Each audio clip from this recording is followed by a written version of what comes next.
Легенда беларускага IT. Глупства. Гісторыя пра беларускі поспех. Уражваеш. Фло і ЕПАМ. Я лічу сябе паспяховым. Цукерберга ты бачыў? Смешна. Рептилоид? Цікава. 1 2 000 000. Все трэба браць у свае рукі. Made in Беларусь больш не працуе. Мы згубілі тэрыторыю. Праблема слабай ідэнтычнасці? Шмат беларусаў не размаўляюць па-беларуску. Зрабіць Беларусь паспяховай. Я аптыміст. Гэта канал «Жыццё Маліна», і так уж атрымалася, што меня па-ранейшаму клічуць Мікіта Мелказёраў. Сёння мы працуем з Варшавы, куды да нас з Нью-Йорку прыляцеў Ігар Маханёк. Гэта вельмі таленавіты праграміст, які працаваў у такіх буйных карпарацыях, сапраўдных гігантах, як Google і Facebook. А цяпер гэта венчурны, даволі паспяховы інвестар. Сёння мы размаўляем пра беларускі бізнес і пра рол-модэлі менавіта з Беларусі. Слава Украіне, жыве Беларусь, пачынаем глядзець, будзе вельмі і вельмі цікава. А што цяпер адбываецца са стартап-движухай і як 20-й год паўплываў на патэнцыял? Згубіўся цэнтр. Да? Раней, до 20-го года, у беларускай стартап-движухі быў цэнтр у Менску. Да? І у Пандадок там быў офіс на 400 чалавек, з якога людзі выходзілі і рабілі свае стартапы. І быў цэнтр Імагуру, і былі нават нейкія венчурныя фонды, да? І вось той жа там Зубр Капітал нешта нават пачынаў інвеставаць у беларускія стартапы, знаходзячыся ў Менску, там іншыя былі фонды. З'явіліся там гэты Space быў. Было шмат чаго. І пасля 20... І самае галоўнае было, што для тых беларусаў, якія з'ехалі, для мяне там і для іншых, ты ж там Юры Мельнічыкаў і так далее, это было зразумела, што трэба там з'яўляцца і трэба там падтрымліваць тых маладых амбіцыйных беларусаў, якія робяць стартапы, і даваць ім нейкія там, штосьці, да? Я і інвеставаў у калісьці у стартаперы, якія жылі ў Менску, і прыязджаў на ўсе канферэнцыі, там, і Белбіз, і іншыя, дзе я распавядаў, як яно працуе, што трэба зрабіць, каб быць паспяховымі. І самае галоўнае, што беларусы бачылі адзін аднаго і бачылі прыклады, да? І вось, калі Пандадок стаў юнікорнам, гэта быў вялізны прыклад для ўсіх маладых пачынаючых беларускіх стартапераў. Але ён уже стаў юнікорнам уже ў 21 годзе. Да гэтага былі кампаніі, якія прадаваліся, там той же Мапсмі, які прадалі, да? Там Маскарад, які прадалі. Это былі вялікія прыклады менавіта для беларускіх стартапераў. І менавіта беларуская медыа, там той же DevBuy і іншыя, яны дапамагалі, і там Tutbuy і іншыя, яны дапамагалі распаўсюдзіць гэту інфармацыю пра гэтыя кампаніі. Таму што, амерыканцам же не так цікава пра тое, што Маскарад прадалі, распавядаць, як беларускім медыа. Зараз цяжка менавіта таму, што выдатныя беларусы з'ехалі з Беларусі, і яны, таму што неабходна, яны асімілююцца. Так же, як я часткова асімілююся ў Амерыцы, да, і я інвестую амерыканскія стартапы, працую з амерыканскімі супрацоўнікамі, партнёрыся з амерыканскімі VC. Также беларусы, якія з'язджаюць у Польшу, яны ходзяць на польскія івенты, асімілююцца з палякамі і з польскімі стартапамі. Да. Тыя беларусы, якія з'ехалі там у Партугалію ці ў UK, таксама. І шмат ёсць, вось я памятаю, хтосьці казаў, што калі ў Вільні была нейкая імпрэза, там просто все беларускія стартапы, яны просто хавалі слова Беларусь. Да? Я прычым маю на ўвазе менавіта беларускія стартапы, якія ніякага дачынення фізічна ўжо, ніякіх людзей у Беларусі не маюць, якія поўнасцю, напрыклад, у Вільні, да? Але яны кажуць, яны літоўскі стартап. То бок Made in Беларусь больш не працуе. Made in Беларусь, тут трэба разумець, што Made in Беларусь у сэнсе краіны, яно не павінна працаваць апошнія некалькі гадоў, да? Таму што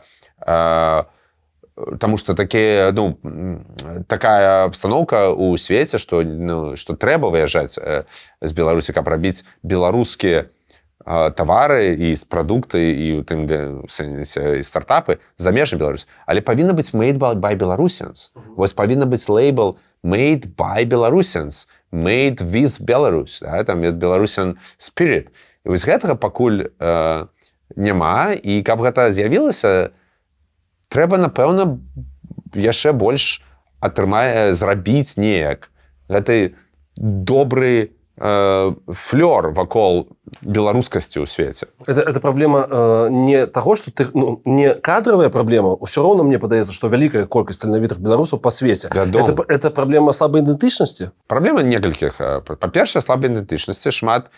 Мала беларусаў, беларускіх фаундераў размаўляюць па-беларуску. Ты сёння быў адзіным, хто рабіў прэзентацыю па-беларуску? Хто рабіў прэзентацыю па-беларуску, я быў адзіным. Было, напэўна, чалавек 10, якія са мной размаўлялі па-беларуску ў аўдыторыі. Так. а астатнія 90% размаўлялі па-расейску альбо па-ангельску. Да? Праблема, што, па-першае, шмат беларусаў не размаўляюць па-беларуску, а размаўляюць па-расейску альбо на мове той краіны, у якой яны знаходзяцца. І гэта робіць больш цяжкім ім знайсці і неяк аб'яднацца адзін з адным. А другое, што знешне гэта не выглядае, пакуль няма такога, знаеш, знаку якасці.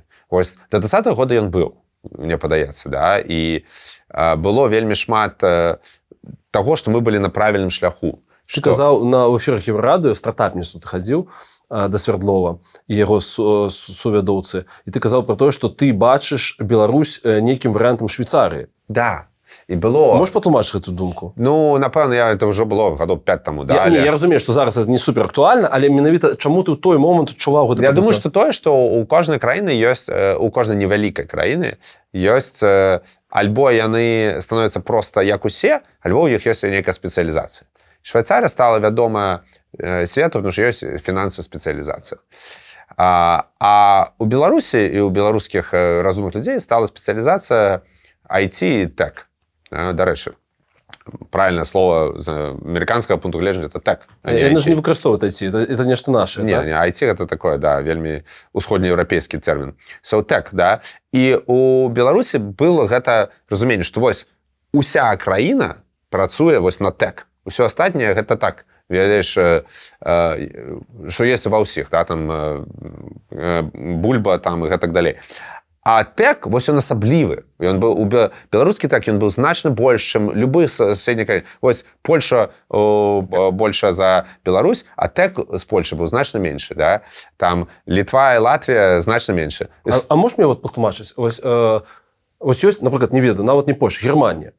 Але у нас ёсць ФЛО і ЕПАМ, а ў іх няма. Чаму так? Ну, па-першае, у Нямецчыне шмат розных паспяховых кампаній. З усёй павагай, безумоўна, так. І у тым ліку і юнікорнаў. Проста мы... Нямецчына, яна ўсё ж такі з топ-10 краін свету, яны больш вядомыя там агулам, да? Там шмат чаго.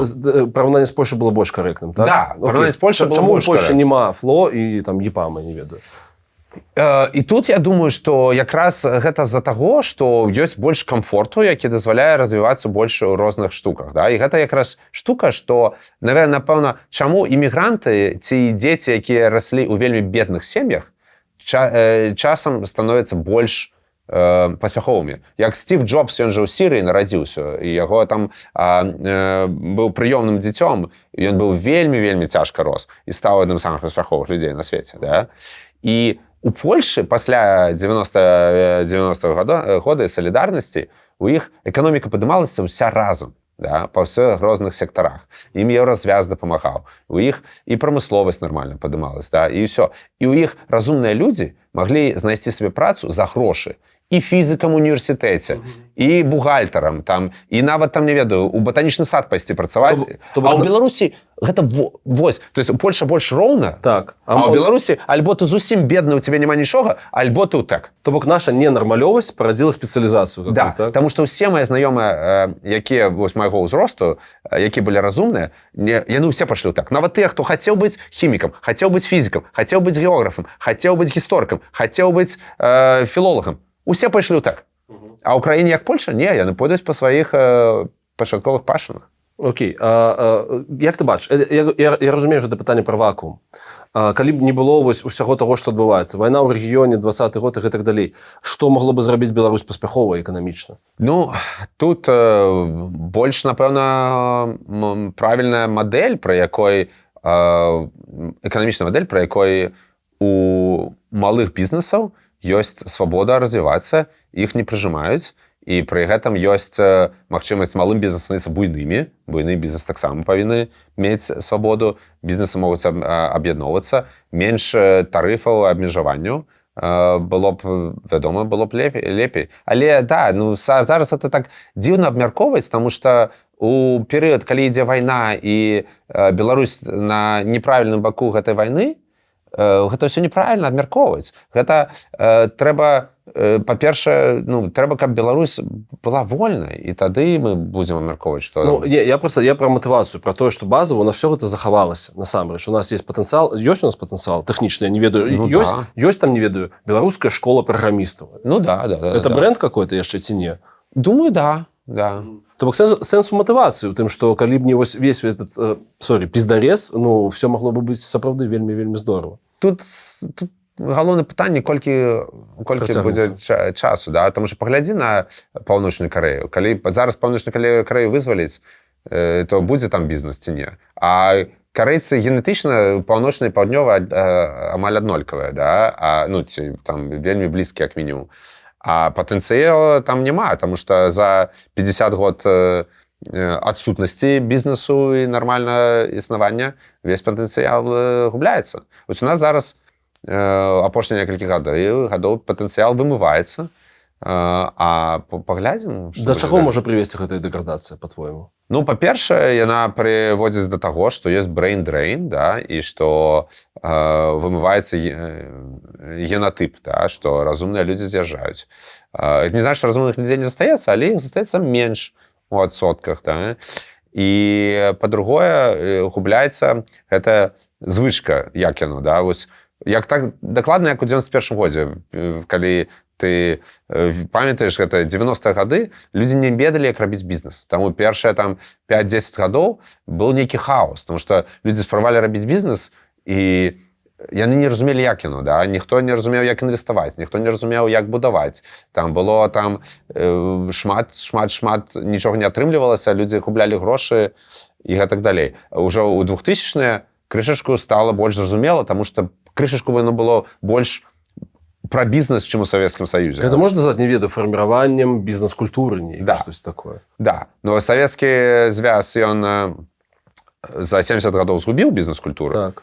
У Беларусі за 31 гадоў незалежнасці пасля 91 года эта бізнес-культура вырасла. І зараз зноў. Зараз яна зноўку. І калі гэта будзе гадоў 5, ці, можа, 8 ці 10, то бізнес-культуру мы зможам вярнуць. А калі будзе больш, то трэба будзе... Калі гэта пройдзе пакаленне, то это будзе заново трэба будзе вынаходзіць. Окей, твои словы. Можна згубіць старыя фабрыкі і заводы, а IT згубіць не можна.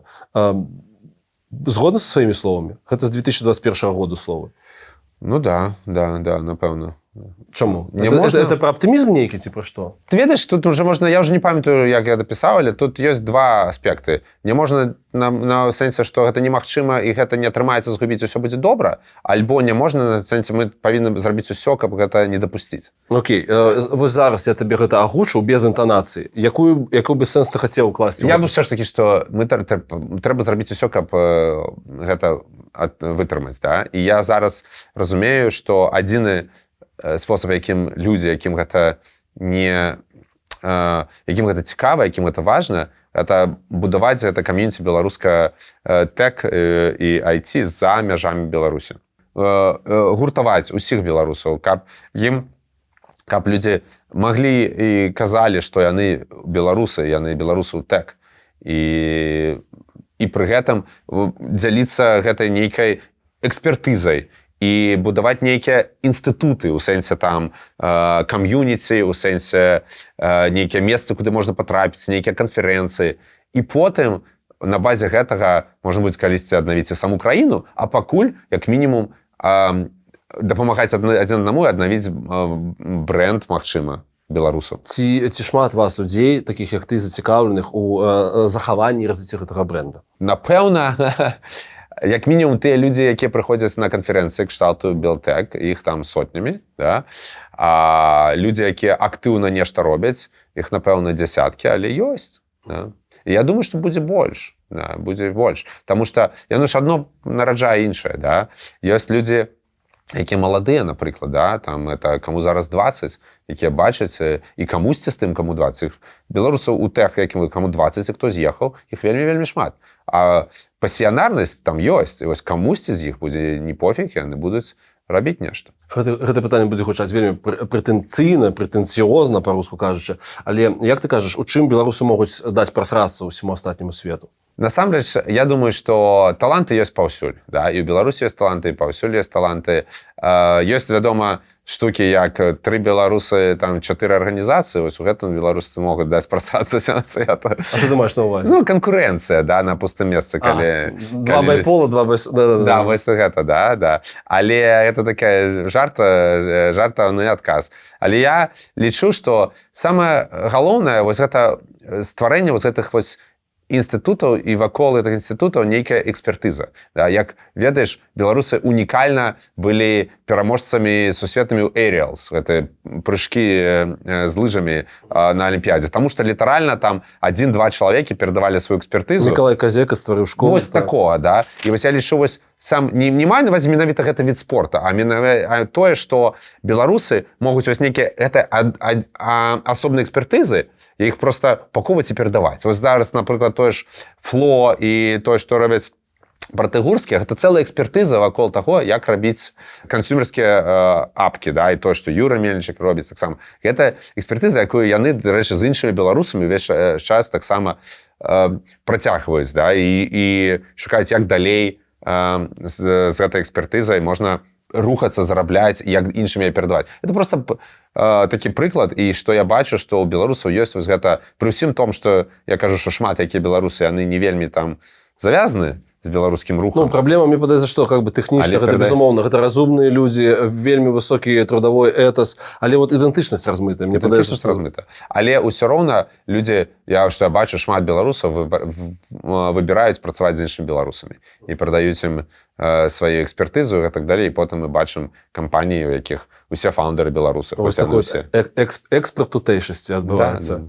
Цікава, слухай, вельмі фантазійнае пытанне. Калі б табе прапанавалі ПВТ ўзначаліць у адэкватнай Беларусі, як бы ты адрэагаваў? У адэкватнай Беларусі, да. Ну, насамрэч, мне вельмі было б цікава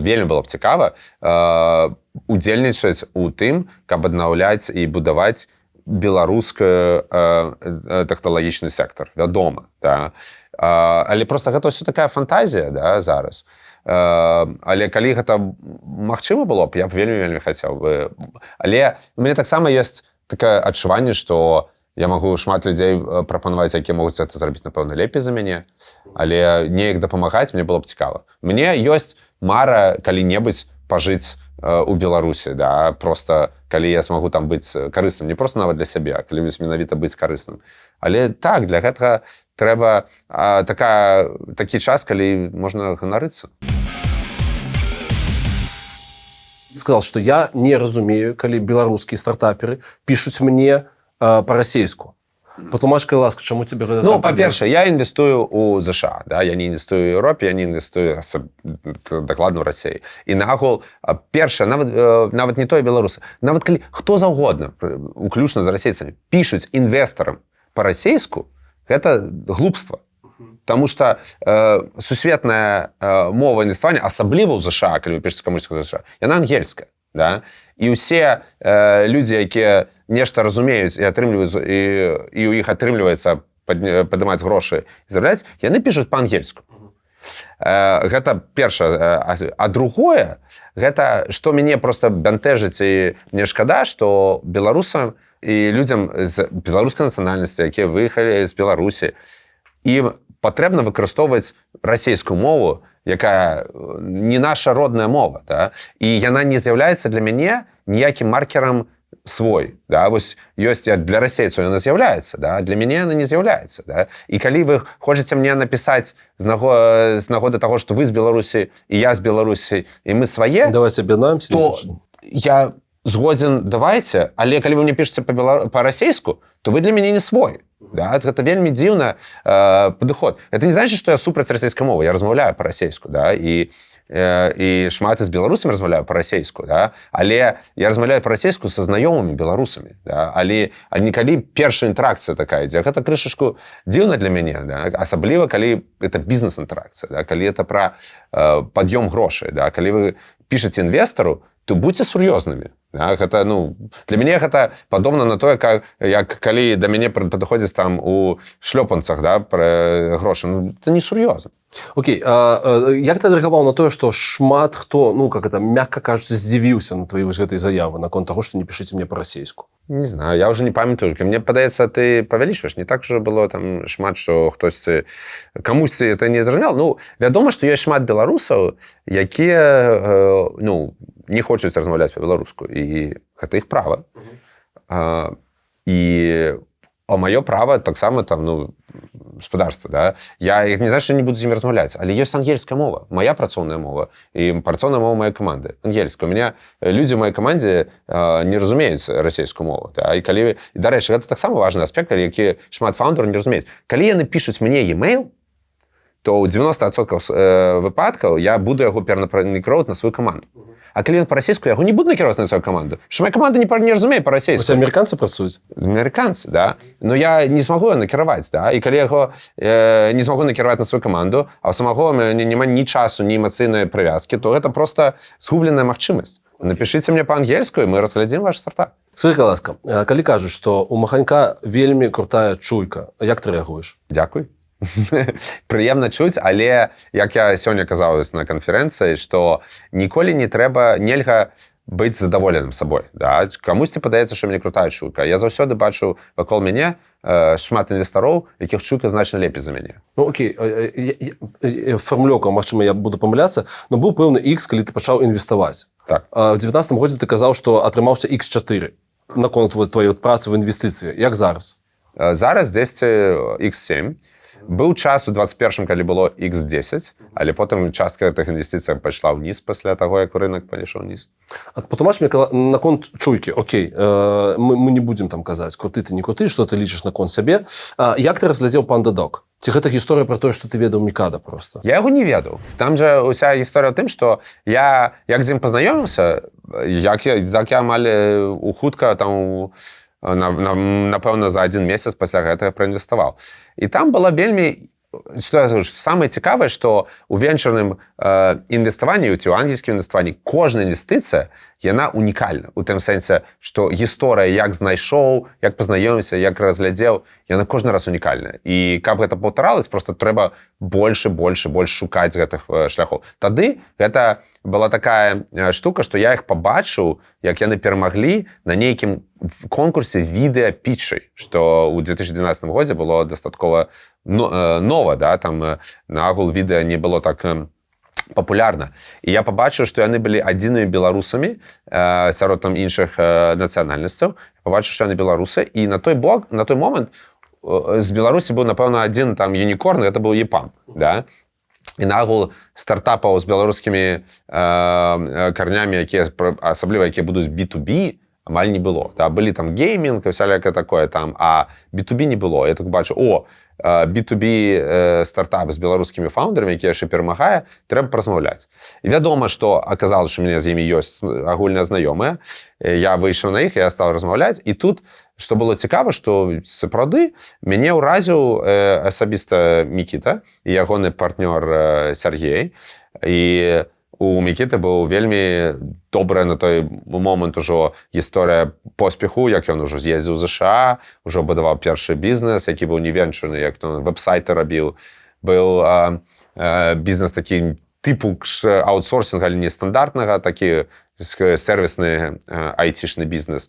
І тут яны знайшлі прадукт, які атрымліваецца прадаваць. Это был такі product-led growth, маецца на ўвазе такія маленькія чекі, яны самі не ездзілі там у офісы вялізнай кампаніі прадаваць, яны онлайн проста, яны патрапілі вось у гэтую pain point, у гэтую нішу, якая была патрэбная іх кліентам. Я бачу, што людзі маюць чуйку, яны маюць чуйку таго, як рабіць з кліентамі, як даць ім прадукт. І вы аб'ядналі чуйкі, так? Да, і далей я пабачу, што вось чалавек, каманды, асабліва Мікіта, умеюць пітчыць, умеюць рабіць прадукт, умеюць прадаваць. Яму толькі не хапае быць у правільным месцы. Ён тады яшчэ жыў у Менску. І амаль там вельмі коротка пасля таго, як я праінвеставаў, ён ужо пераехаў у Сан-Францыска і ўжо там працягваў і расціць продаж і пічыць іншым інвестарам. Вельмі коротка. Чаму Мікада топ? Як бізнесовец? З кропкі гледжання не ведаю, бізнес-культуры. Па-першае, у яго неверагодная колькасць энергіі. Ён ніколі не спыняецца, ён працуе проста там 20 гадзін на дзень, напэўна, 200 гадзін на тыдзень. А па-другое, ён заўсёды шукае, як сябе параўнаць з больш крутымі за яго. Да? Ён заўсёды шукае, як выйсці на новы ўзровень знаёмстваў, да, людзей, якія круцей за яго. І ён мае вельмі высокія патрабаванні тым людзям, каго ён наймае. Я бачыў, як ён наймае, таксама быў уражаны. Окей, як табе ягоныя нумары на новай машыне, Змагар? Уражвае, да. Ён нагул малайчына, мы з ім бачыліся ў Сан-Франциско, і ён робіць усё і для Беларусі, і для тусоўкі стартаперскай у ЗША. А наколькі вы ў тут ездзі? Менавіта беларусы, якія займаюцца і венчурам, і IT. Ёсць нейкая суполка, я не ведаю, агульны часік нейкі? Нагул беларусаў, якія займаюцца менавіта інвестыцыямі, не так шмат. Іх, напэўна, можна там дзесяткамі пералічыць. Ёсць там парачка такіх маленькіх лампавых чацікаў, чалавек на 10, дзе абмяркоўваюць беларусы.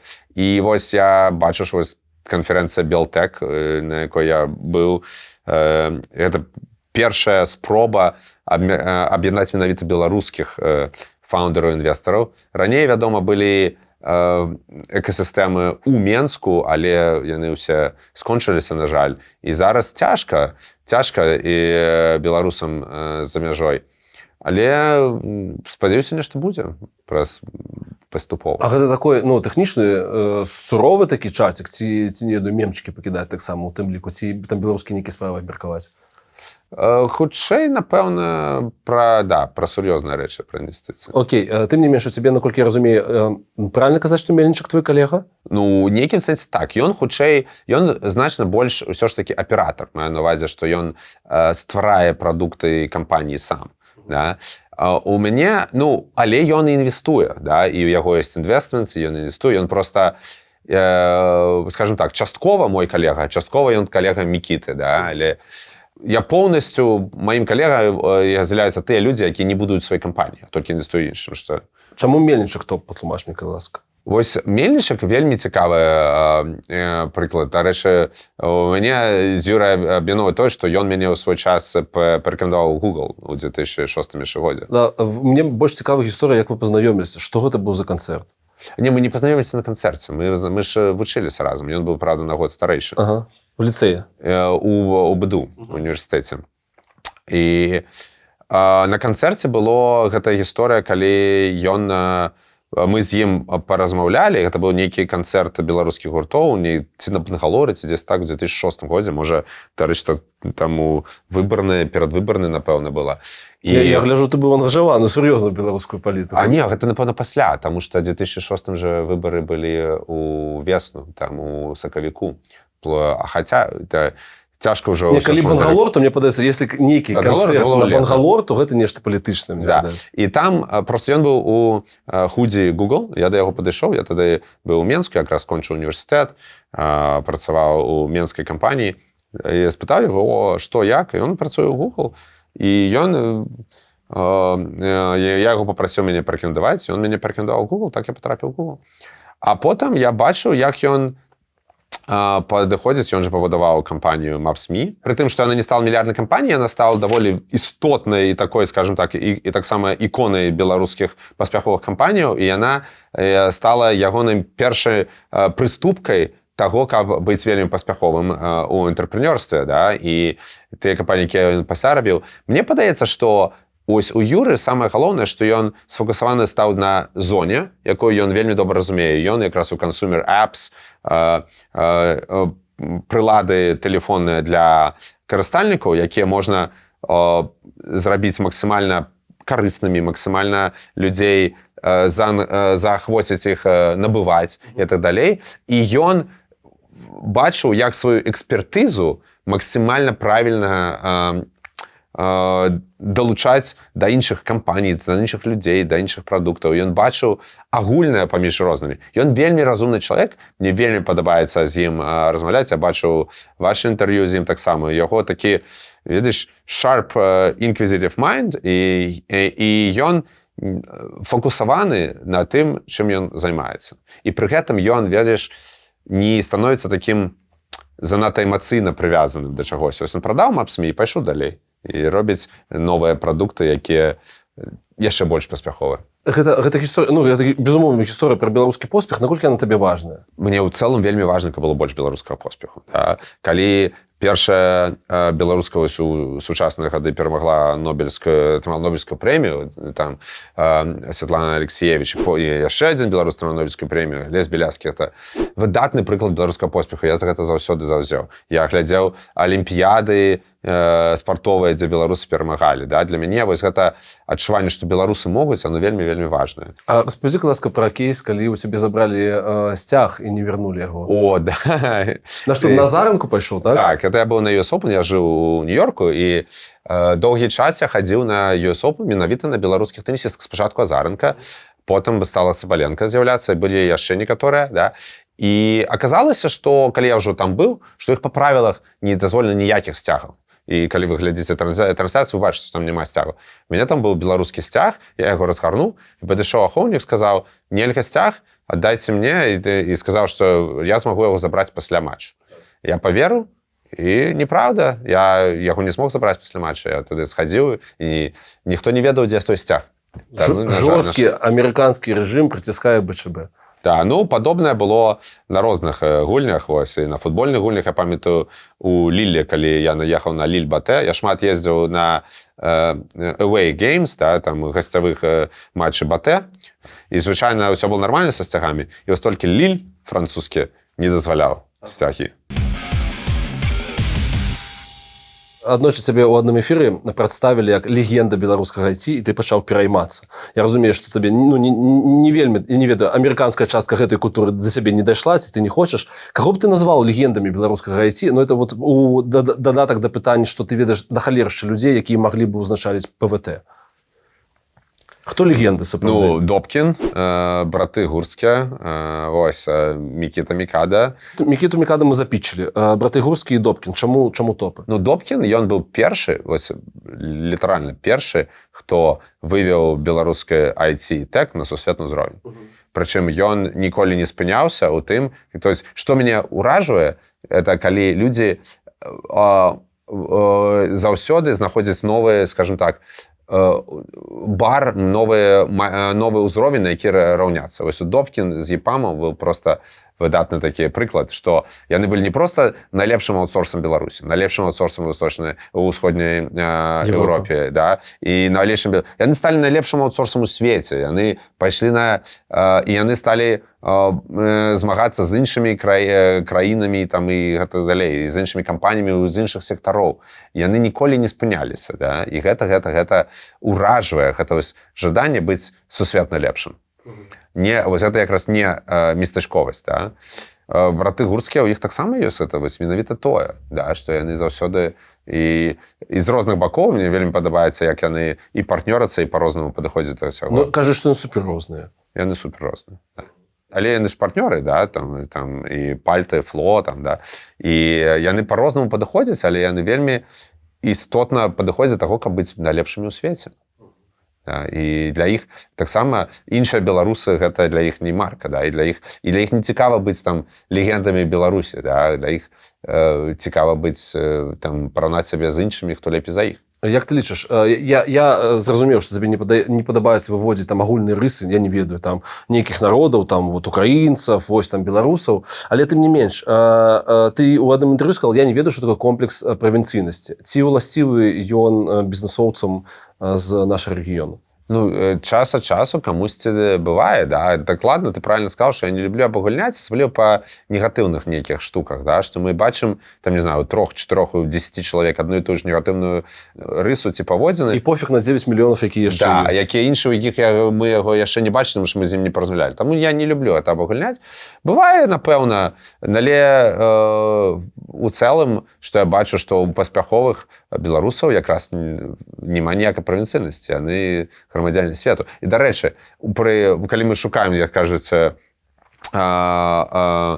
амерыканцы, вось там нешта лепшае, да, там лімонад з лімонаў, што пры ўсім тым, што вельмі цяжка і што з Беларусі давялося ўсім з'ехаць і там цяжкая абстаноўка, пры гэтым усім беларусы, якія з'ехалі, становяцца значна больш грамадзянамі свету. Яны значна больш інтэгруюцца і вучацца ад свету. І значна менш местачковыя, да? І асабліва тыя, хто едуць далей. Вот шкада, што беларусаў не так шмат пераехала за апошнія 4 гады ў ЗША, і тут і амерыканская іміграцыйная палітыка таксама вінаватая, да? Але і беларусы, мала хто сапраўды запарыўся, каб разабрацца тым. Але тыя, хто пераехалі асабліва ў ЗША, альбо тыя, хто пераехаў вельмі паспяховыя гарады кшталту Лондона, яны бачаць, як свет развіваецца. Яны бачаць нешта большае, чым яны бачылі дома ў сябе. Ну, тут, мне падаецца, гэта все здорава, і заўсёды так было. То бок мы вельмі хутка адаптаваліся. Але, зноў ж такі, праз ідэнтычнасць хацелася, каб гэты досвед, ён вяртаўся дамоў. Вось і на гэтай базе... што я бачыў у краіне шмат, да? Вось Украіна, асабліва пасля 12, 13, 14 гадоў і далей, я бачу шмат украінцаў, якія вярталіся з ЗША, з Вялікабрытаніі, з іншых краін у Украіну, таму што з'явілася вось гэта адчуванне, што ўсё ідзе наперад, ёсць сонейка, ёсць цяпло, ёсць нейкая мара, да? І яны вярнуліся дапамагаць, і гэта было вельмі-вельмі выдатна. Слухай, я хочу, каб так было ў Беларусі нейкі момант. Ты паехаў у ЗША працаваць у Google, так? У нью-йоркскі офіс Гугла. Да. Скажи мне, ласка, ці бачыў ты жывую заснавальнікаў Гугла? Да. Якое адчуванне робяць вось гэтыя людзі? Знаеш, я, напэўна, бачыў іх апошні раз вось блізка, гадоў 15 таму. Да, таму это цяжэй успомніць. Я ж працаваў у Гугле ў Цюрыху, спачатку ў Швейцарыі. І якраз першыя разы я бачыў, калі яны прыязджалі. Тады у Гугле ўсёй кампаніі было чалавек 1002, напэўна. Зараз у Гугле, напэўна, 200 000 чалавек.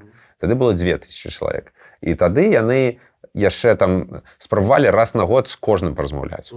То яны прыязджалі ў цюрыхскі офіс паасобку ў розныя часы, то Ларі, то Сергей, і проста хадзілі, размаўлялі з кожнай камандай. І яны рабілі ўражанне, што яны заўсёды думаюць на вельмі высокім верхнім узроўні. Да. Яны думаюць не пра там асобных людзей, ці асобную праблему, ці асобны прадукт. Яны сапраўды думаюць пра тое, як вось усё зрабіць лепей. Ці пра ўсё ў сэнсе кампаніі, ці ў сэнсе там для свету і так далей. Гэта заўсёды, знаеш, вось бясконцы амбіцыі, асабліва ў Лары. Да? Сергей быў крышачку больш такі, ведаеш... Земны. Ці прыземны, але альбо такі больш хакер. А Лары заўсёды быў такі амбіцыйны і ў сэнсе такі... Візіянер. Так? Візіянер, да. А гэта пры гэтым, гэта пра бізнес? Ці таксама ёсць нейкая эмпатыя, што ты разумееш, што яны бачаць у цябе чалавека? Мы вельмі мала размаўлялі, да. У мяне не было адчування, што яны... Прычым, скажу, яны, это все, што было один раз было з Ларай, один раз было з Сергеем. Не было адчування, што яны мяне маглі неяк запомніць у той час. Таму я быў там адзін з...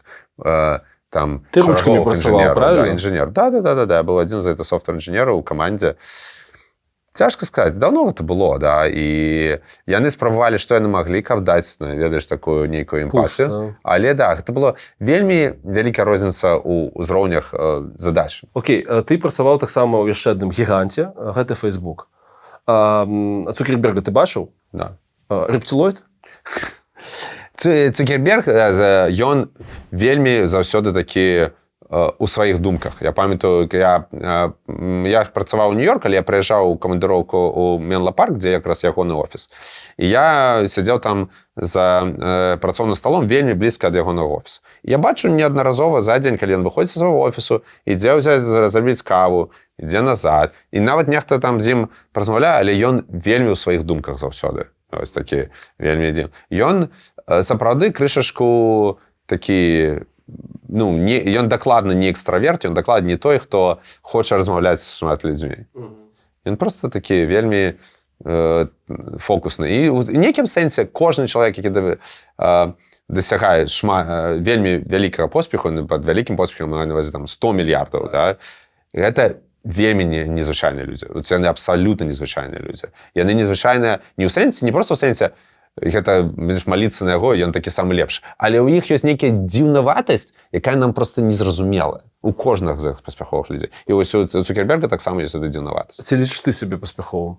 Не, скажем так, тут ёсць просто ты гэта запытаў якраз як пасля таго, як я сказаў пра сапраўды паспяховых людзей, да? Я просто про тое, глядзі, мне падаецца вся гэта размова про тое, што і мне вельмі прыемна, што зрэшты рэшт мне суразмоўца сказал пра важнасць менавіта беларускай рол-модэлі поспеха. Таму што прасцей арыентавацца, таму как бы... Глядзі, для мяне это як? Так, я лічу сябе паспяховым, гэта дапамагае мне мець свой собственны confidence, упэўненасць, да? І мне дапамагае гэта не мець такого моцнага імпостер-сіндром, да? І вядома, што ёсць людзі, каму я магу дапамагчы нейкія парады, да? І там асабліва ў маёй сферы, там ці фаундеры, ці пачынаючыя інвестары. Але проста для мяне гэта важна, што да поспеху ўвесь час трэба ісці, усё жыццё. Да? І сапраўды толькі на пенсіі, калі ўжо вырашыў, што ўсё, можна там расслабіцца, ты можаш вырашыць, ці ты быў паспяховы ці не. Зараз мне проста адчуванне, што я прайшоў 1-2% ад таго поспеху, які б мне хацелася дабіцца. Я правильно разумею, што на вашым узроўні грошы гэта ўжо не асноўная матывацыя? Напэўна, грошы не павінны быць асноўнай матывацыяй, і для мяне яны даўно не асноўная матывацыя. Даволі рана. Ведаеш, гэта для мяне піраміда Маслоу успамінаецца, да? Калі ты можаш сабе дазволіць падарожнічаць, да? Нават эканом-класам, там, з самалётамі, да? І проста хадзіць у рэстарацыі, то грошы ўжо павінны перастаць быць асноўнай матывацыяй. Потому што ты ўжо можаш сабе дазволіць шмат якіх узроўняў гэтай піраміды Маслоу, і давай ўжо шукаць нешта іншае. І для мяне даўно ўжо грошы не асноўная матывацыя. І, напэўна, ніколі не былі асноўнай матывацыяй, проста спачатку, напэўна, гэта трэба дзесьці жыць, трэба нешта есць, а потым ты думаеш пра тое, як бы мець нейкі імпакт, нейкі уплыў пазітыўны на свет, на society, да? Ну, то, калі ты пішаш у там Фейсбуку ці ў іншых сацыяльных сетках пра тое, што я думаю пра тое, як зрабіць свет лепей, гэта не там фігура речі, это не метафора. Тут трэба разумець, што я лічу, што капіталізм – это тая схема, сістэма, якая дазваляе праз поспех і праз грошы выконваць свае мэты. Да? І вядома, што калі ў мяне будзе больш фінансавага поспеху, гэта мне дазволіць мець больш магчымасцяў зрабіць свет лепей з іншага боку таксама. Пачынаючы ад charity, напрыклад, гэта далей. Ці можаш ты до конца жыцця не працаваць? Зараз? Не могу. Ага. Это потому что ты не хочешь ці фінансы? Ці дазваляць фінансы табе? Тут есть такая цікавая рэч, што я гэта заважу на сабе і на сваёй сям'і дакладна, і што людзі звычайна павышаюць свае выдаткі, тое, што іх, якія грошы яны трацяць на сябе і сваю сям'ю, згодна з тым, што яны зарабляюць і што ў іх ёсць. Да? І зараз мы жывём у Нью-Йорку, да, і нам трэба гэта нашу жыццё сямейнае падтрымліваць. Ты пісаў пра тое, што столькі-то гадоў таму, у Фейсбуку гэта было, я з'ехаў ад маці і арендаваў сваю першую кватэру ў Мінску. Да. І што цяпер я плачу... У цябе арэнднае жыллё ў Нью-Йорку? Я плачу за арэнднае жыллё ў Нью-Йорку ў 80 разоў больш. Напэўна, да. Ага. Калі не сакрэт, сколькі арэнда ў Нью-Йорку каштуе? Давай праскіпаем гэта пытанне, да, это, но, але дакладна каштуе значна больш, чым хацелася б, да, і Але ты жывеш у горадзе, дзе вельмі цяжка дазволіць сабе, уласнае жыллё, я правильно разумею? Ці гэта пазіцыя? Не, цяжка. Ну, плюс я не люблю прывязваць сябе, да, на быццё жылля, каб яно мела фінансавы нейкі сэнс, абавязвае вас пражыць у гэтым доме, хаця б, ці ў гэтай кватэры хаця б гадоў 5. Тому што інакш это ўсё не мае ніякага сэнсу, усе это працэс. Але галоўнае, што там пра грошы. Канешне, калі б мы з сям'ёй пераехалі ў нейкі вельмі low cost of living месца, то, напэўна, нам бы хапіла грошай на шмат гадоў. Але вось гэта будзе нецікава, да? Таму што гэта і пра працу, як такую, але і пра ўсё астатняе вакол працы. Напрыклад, канекшаны, там, людзі, размовы. Это ўсё у цікавых месцах, як Нью-Йорк забываецца. Чаму ў Нью-Йорку так дорага жыць? Адна з прычын, таму што там жывуць цікавыя людзі.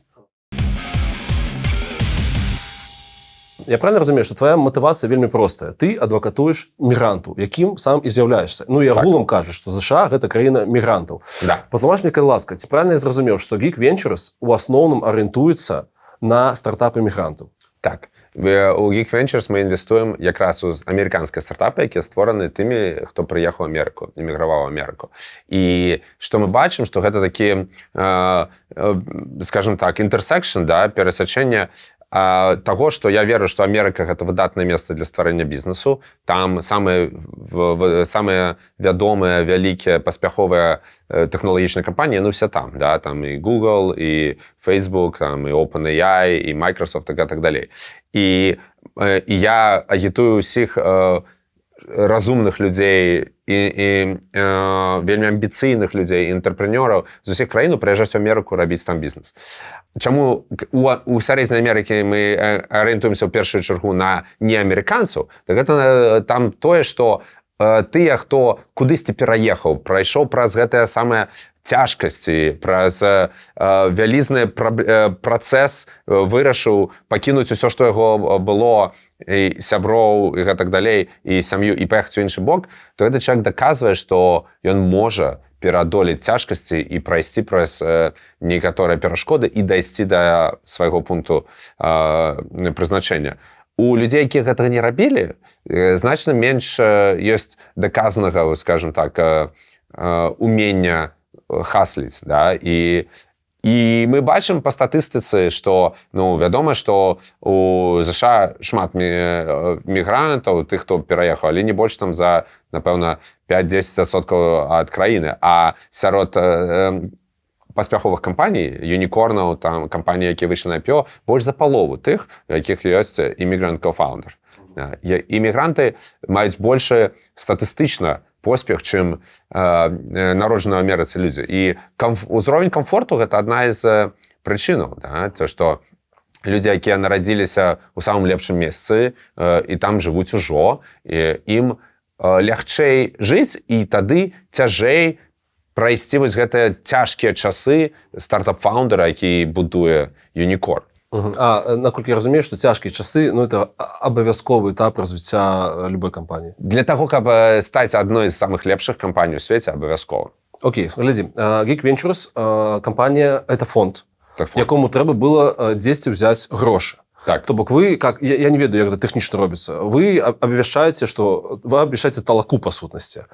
Па-першае, мы не абвяшчаем. Так. Ёсць такія амерыканскія законы, якія кажуць вельмі дакладна, што венчурныя фонды і іншыя там альтэрнатыўныя фонды альтэрнатыўных інвестыцый не маюць права абвяшчаць пра збор інвестыцый. Таму людзі могуць даведацца ў публічным полі толькі пра тое, што гандлюецца на біржы. Там вось акцыі Google, так далей. А збор грошай венчурны фонд, і венчурных фондаў, дарэчы, шмат, да? Там самыя вядомыя ёсць там Sequoia, Andreessen Horowitz, і так далей. Венчурныя фонды збіраюць па знаёмых, па сувязях. То есть я правильно разумею, что ты сидишь просто на телефон и телефонуешь по своим знайомым? Ну, калі б это быў 95-й, то быў бы телефон. Зараз это ўжо кампутер, e-mail, там, да. Але, па-першае, гэта кантакт са знаёмымі, з людзьмі, якім можна распавесці ў прыватнай размове, што, слухай, я хочу зрабіць фонд, збіраю грошы, буду рад, калі ты паўдзельнічаеш. А ты называешь некие суммы, что было бы добра, каб гэта было вось столькі-то? Ці люди просто кажуць, у меня есть свободны там 1 мільён, 2, калі ласка? Ну, глядзі, да, що я планаваў спачатку фонд на $10 мільёнаў, да. Потым у працэсе фандрейзинга дайшло до 15, і ў канцы атрымалася 23. І это называется oversubscription. Oversubscription, да, калі атрымалі больш, чым планавалі спачатку. І ну, у цэлым людзі могуць паўдзельнічаць рознымі колькасцямі, але ёсць вядома, што мы не можам узяць не самы маленькі. Тут ёсць такія важныя аспекты, што з кожным інвестарам у фонд, якіх у нас некалькі дзясяткаў, у нас вельмі, у мяне асабіста вельмі персанальныя адносіны, да?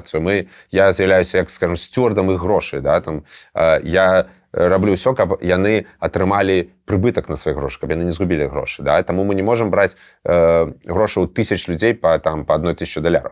А з іншага боку, вядома, мы павінны быць, гэта павінна быць все ж таки талака і тая збор за шматлікіх людзей, таму мы не можам нікому ні з кога ўзяць палову ўсіх грошай, да? Таму там атрымліваюцца там сотні тысяч $, дзесьці так з чалавека. Чаму было, ці так атрымалася, ці сапраўды было прынцыпова, каб былі беларусы удзельнікамі?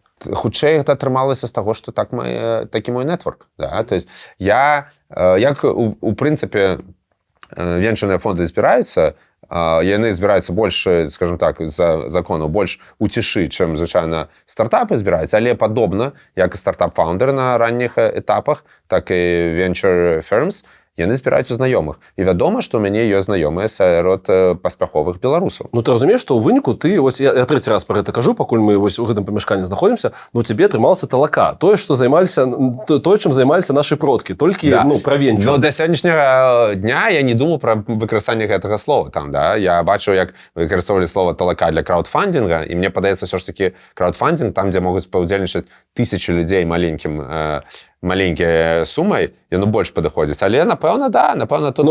Тэхнічна тое самае. Ну, тэхнічна я распавяду, што это, да, што я і моя каманда, гэта такая кампанія, якая займаецца тым, што людзям, у якіх ёсць грошы, але яны не ведаюць, як правильно их проинвестовать, как павялічыць колькасць этих грошай, мы гэты грошы бярэм за абавязкам, што мы ваши грошы правильно проинвестуем, і вы атрымаеце больш грошай, чым у вас было раней. А з іншага боку, мы разглядаем тысячи высокатэхналагічных фаундераў стартапаў, вырашаем, якія з іх найбольш перспектыўныя, і вырашаем их падтрымліваць. Да? І вось гэта вось па сутнасці проста як праваднік. Да? Мы грошы ад тых людзей, у каго яны ёсць, накіроўваем тым, хто можа з імі зрабіць нешта вельмі цікавае, імпактовае, выдатнае. А вось гэта умоўная аренда грошаў, яна адбываецца, это вялікія грошы, адпаведна, і працуюць не супер хутка. На якой перыяд выдаюцца гэтыя грошы? Ну, звычайна, венчурны фонд працуе ад 10 до 15 гадоў, прыкладна так, да? І мы, калі мы размаўлялі з інвестарамі фонда, я, звычайна, казаў, што чакайце, што вы не атрымаеце грошай сабе на рахунак бліжэйшых гадоў 8-10. Разумею. Скажы-ка, ласка, вельмі проста. Мы разбіраліся ў папярэдніх выпусках, што такое венчурны фонд, і ты, ў прынцыпе, толькі што тэхнічна патлумачыў, што гэта. Патлумач мне, што ёсць твой працоўны дзень. Не евротрip твой зараз, гэта вельмі шмат працы, вельмі шмат самалётаў, а вось просто ты прачнуўся, і што далей? Большасць маё дня гэта сустрэчы, альбо па зуму, альбо сам-насам у горадзе. І звычайна ёсць некалькі фарматаў. Па-першае, ёсць сінкі з маёй каманды. У мяне 5 чалавек працуе, і мы абмяркоўваем некалькі разоў на тыдзень, якія кампаніі ў нас ёсць у пайплайне. Выбачайце за такое шматлікае выкарыстанне ангельскіх слоў. Мы даведаліся шмат новых слоў. Якія кампаніі мы зараз разглядаем, якія па іх ёсць там добрыя навіны, дрэнныя навіны, што мы даведаліся, і мы разам з камандай вымяркаем, якія кампаніям ужо трэба сказаць не, якія кампаніі трэба крышку закапацца.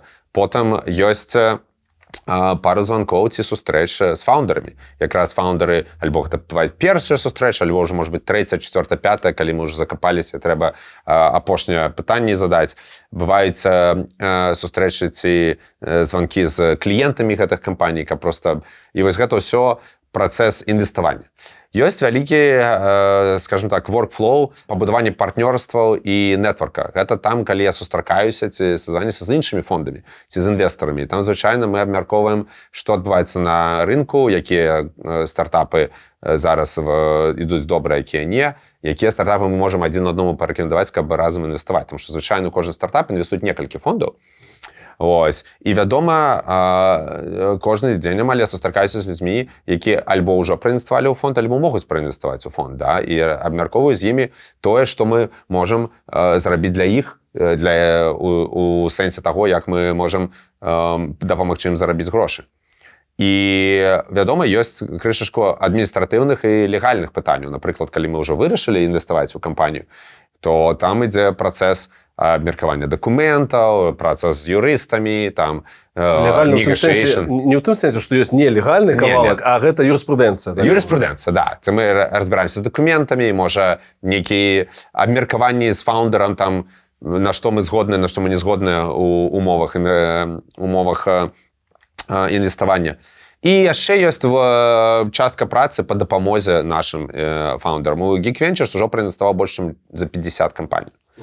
І, вядома, я не магу размаўляць з кожным фаундерам кожны дзень, але амаль кожны дзень, кожныя пару дзён я размаўляю з адным з нашых фаундераў. Да? І у іх ёсць нейкія пытанні, у мяне ёсць пытанні, у мяне пытанні, як у вас ёсць справа, што у вас адбываецца, якія у вас праблемы, што добрага, а ў іх ёсць пытанні на тэму таго, я нешта параіў ці з кімсьці іх пазнаёміў. Ну, колькі я разумею, пры гэтым яны атрымліваюць справаздачу. То бок гэта не абавязкова, што ты ім там дакладваеш, так бы мовіць, у іх ёсць там нейкія PDF-кі ці дакументацыя, якая да іх прыходзіць.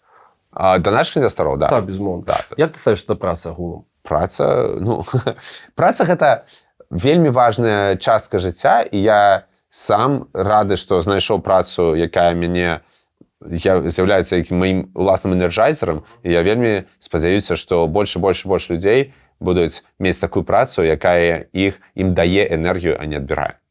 Ты казаў, што ёсць 3 рэжымы працы. Нудная, дрэнная і добрая. Патлумач, калі ласка. У тебя зараз якая? Добрая, цяжкая или добрая, да, там. Цяжка в тым сэнсе, што там добра было б, калі было больш гадзінаў паспаць, але дакладна не нудная і не дрэнная. Да. Нудная гэта якая? Гэта калі табе проста не цікава, ты ходзіш, атрымліваеш грошыкі, так? Да, ходзіш атрымліваеш, там, напрыклад, там, не ведаю, касір часцей за ўсё, это такая праца, да, там, ці, можа, прыбіраецца, да, альбо часта бывае нават high-level, там, educated, там, праграмістам за сотні тысяч $, таксама можа быць вельмі нудная праца. Дрэнная праца гэта якая? Ну, это, хутчэй, напэўна, праца, якая мае негатыўны ўплыў на сусвет ці на грамадства. Разумею. Альбо нават на чалавека на самога, да? Калі чалавек ходзіць на гэту працу і атрымлівае такі стрэс, што ён думае, ці варта тыя грошы таго. Ці ёсць у цябе, не ведаю, нейкі план на старасць, не ведаю, бізнес на старасць, рэстаўрацыя нейкая там ці што-небудзь такое? Смешна, да, напэўна, я адношуся да той вялікай колькасці людзей, які б хацелася мець нейкае сваё фізічнае месца, типа свой барчык, да. Мне падабаецца ўсё, што звязана з гісторыяй, да? І калі б была б магчымасць на, не ведаю, мець свой нейкі музей ці нейкі свой гістарычны замак, ось было б прикольна, да? Але гэта ўсё такія мары, ну, якія, напэўна, заўсёды застануцца марамі, таму што насамрэч мяне энерджайзіць тое, што прыносіць вельмі дакладны імпакт там, дзе я магу выкарыстоўваць свае скілы і вопыт, і гэта на дадзены момант, я думаю, яшчэ гадоў на, не ведаю, дзесяткі, это будзе інвестыцыі, і ўсё. Глядзі, што гугліцца пра чалавека з твоими пашпартными дадзенымі. По-руску. 11 сентября 2001 сотрудниками РОВД заводского района города Минска был задержан несовершеннолетний Маханек Игорь за наклеивание листовок, содержащих призывы к бойкотированию выборов. Это который Игорь Маханек? Скажи, калі ласка. В 2001 году мне было 17 гадоў. Так. Я вучыўся ў ліцэй БДУ.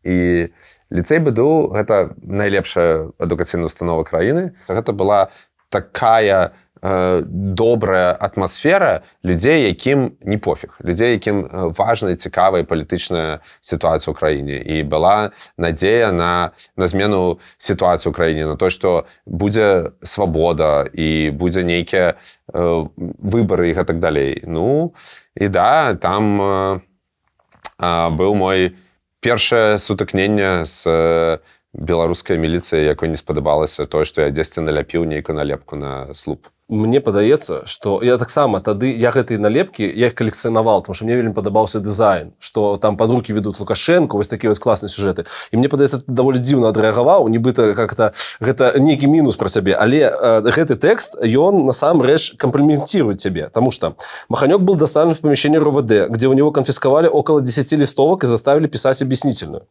Драма.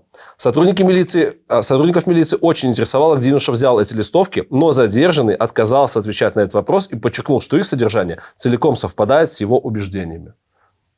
У тебя была моцная позиція вже в 17 годов, мені подається. Цікаво, да. Давно це було, да, коли це було? 23 роки тому, да.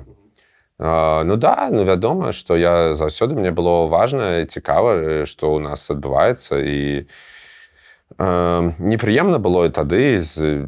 Тады, вядома, ўсё было значна больш мякка з пункту гледжання таго, як адбывалася ўсё вакол выбараў, скажем так. Слухай, я правильно разумею, што ў выніку гэта былі настолькі траваядныя часы, што яны просто паразмаўлялі з табой, паабяцалі, што накіруюць гэта справа у нейкі там аддзел непаўнагадовых, і дасвідос. Кшталт таго было, да. Глядзі, адзін тэкст, які цябе прадстаўляў, рабіў акцэнт на тым, што, па-першае, ты з Сафтаза ці з Чыжовкі, я так і не зразумеў. Чыжовкі. У меня была школа на аўтазаводзе, я ездзіў на аўтобусе з Чыжовкі, дзе я жыў, у школу на аўтазаводзе. Таму я разумею, чаму ты так шмат рэспекта даеш эмігрантам, якія шмат што прайшлі. Это было хардкорнае дзяцінства, мне падаецца. Ці ёсць нейкі сантымент па гэтым мясцінам? Да. Мне дагэтуль сніцца, увесь час мне сніцца і мой раён Чыжоўка, і моя школа 25 на аўтазаводзе. І калі я туды прыязджаў до 20-го года, то заўсёды было вельмі так цікава, прыемна прайсцісь па гэтых мясцінах, хоць і там ўсё мяняецца. Я нават пару дзён таму успамінаў, як выглядае дзіцячы садок. Это так цікава. Вядома, я вельмі, насамрэч, ностальгічны чалавек. Мне па фізічных месцах шмат ностальгіі. А ты таксама прыязджаў у Беларусь, каб капітаніць у сваёй камандзе што дзе калі. Да. Чаму для цябе гэта было важна? Ой, гэта было вельмі цікава. Па-першае, я быў у што дзе калі не тэлевізійным доўгу спартовым, яшчэ з 99-го года. І быў у спартовым што дзе калі да ад'езду ў Швейцарыю до 2007 года. І гэта вельмі такая, па-першае, гэта выдатная кам'юніці разумных, цікавых людзей, якія адукаваныя, вельмі эрудаваныя.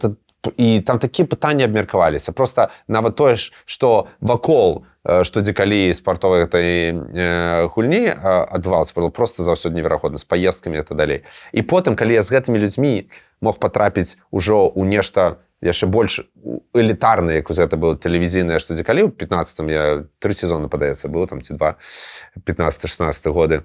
Гэта было неяк так прыемна, і я адчуваў, што, вядома, адна з прычын, чаму там я не затрымаўся, што там былі больш моцныя гульцы, чым я. Але вось той час, які я там быў, ён даў мне адчуванне, што, ведаеш, як я пагрузіўся ў тое, што я з дзяцінства глядзеў па тэлебачанні. І плюс там былі людзі, да, то есть, і вось гэтая каманда, якая менялася ўвесь час, і, на жаль, я мала меў уплыву на тое, хто будзе ў той камандзе, тому што гэта якраз арганізатары мянялі. Але ўсё роўна людзі, з якімі мы вось так удзельнічаем у гэтых спартовых, это вельмі такі напружаная, стрэсавая, адрэналінавая спартовая штука, але і якую можа падзяліцца з усімі. Ведаеш, вялікая розніца паміж тэлевізійным спартом што дзе калі, што спартовае што дзе калі усе жарсці яны застаюцца паміж 6 людзьмі. Ніхто іх ніколі не бачыць.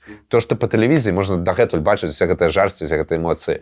І людзі могуць, ведаеш, я магу падзяліцца гэтым адчуваннем з людзьмі. Гэта проста неверагодна круто. Вот, то бок, вельмі шмат інтэлекту. Я так разумею, з 5 гадоў ты на аўтазе, з 5 гадоў у тебе быў кампутер, з 12 гадоў у тебе там нейкі там падручнікі.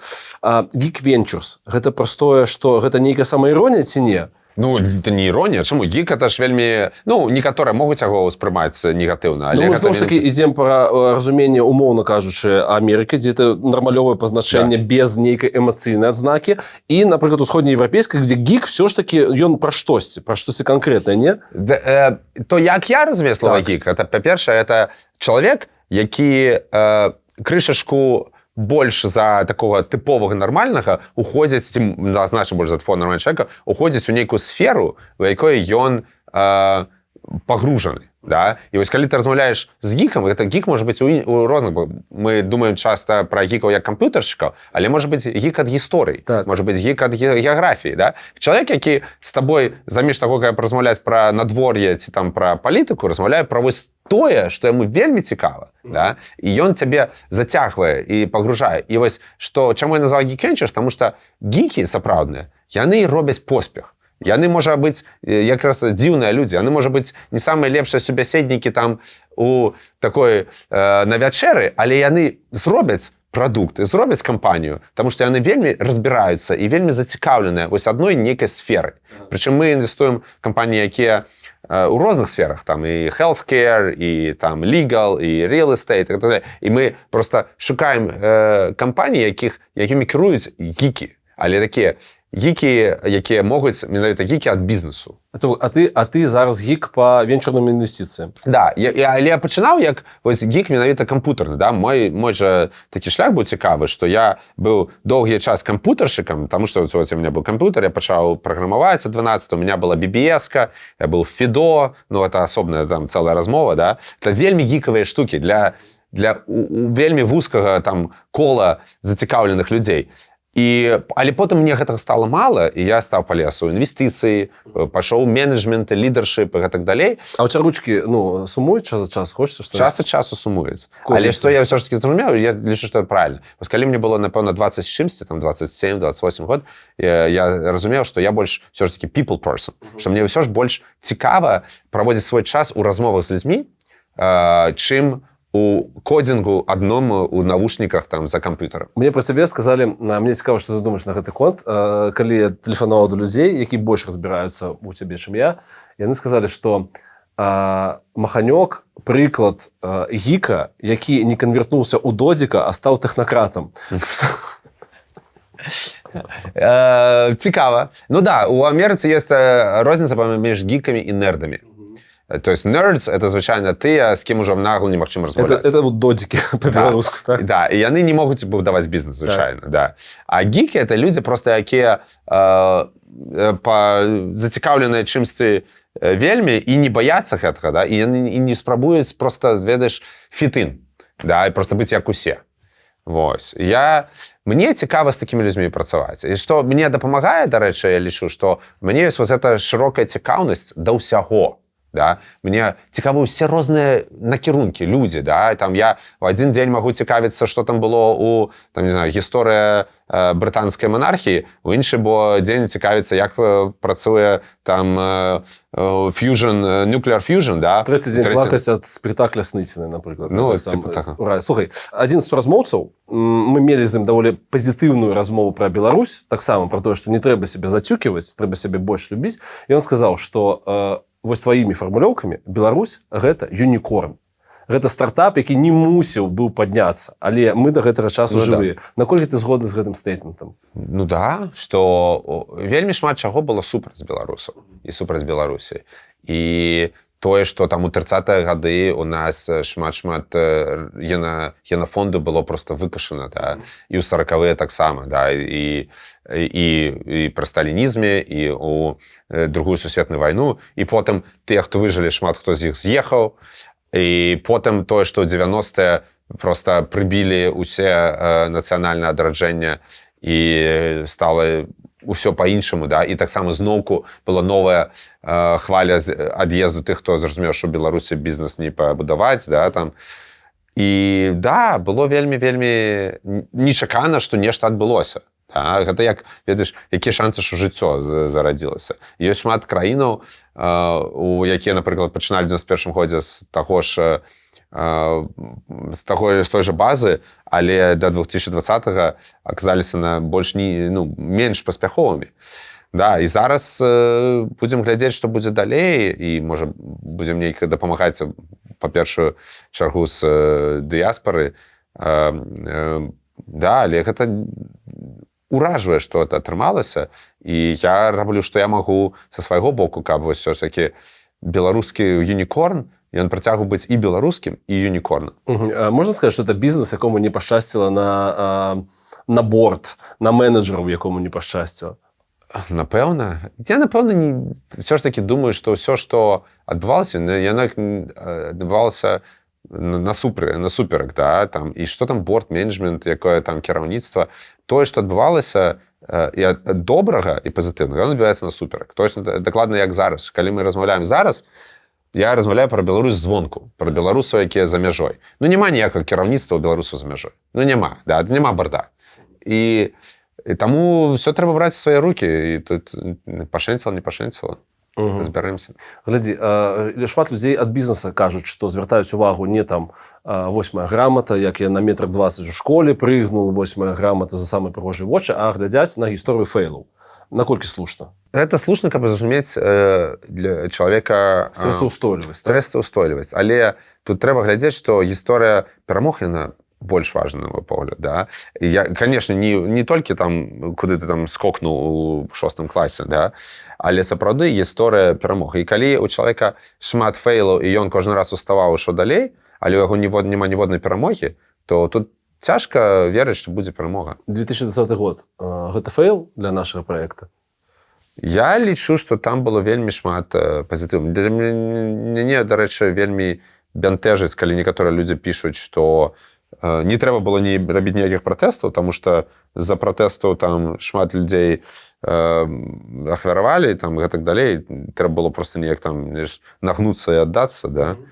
А мне, я лічу, што гэта было вельмі важны, скажем так, прыступка зноўку ў развіцці нацыі. І яна вельмі аб'яднала. 2020 год аб'яднаў нацыю. Да 2020 года таксама была тая ж праблема, што беларусаў было мала айдэнтыці. Пасля 2020 года шмат чаго мы згубілі. Мы згубілі тэрыторыю у нейкім сэнсе, да? Да 2020 года я мог прыязджаць у Беларусь, пасля 2020 не магу. Але што мы набылі? Мы набылі больш беларускасці, таму што шмат людзей сталі размаўляць па-беларуску, сталі цікавіцца Беларусь пасля 2020 года.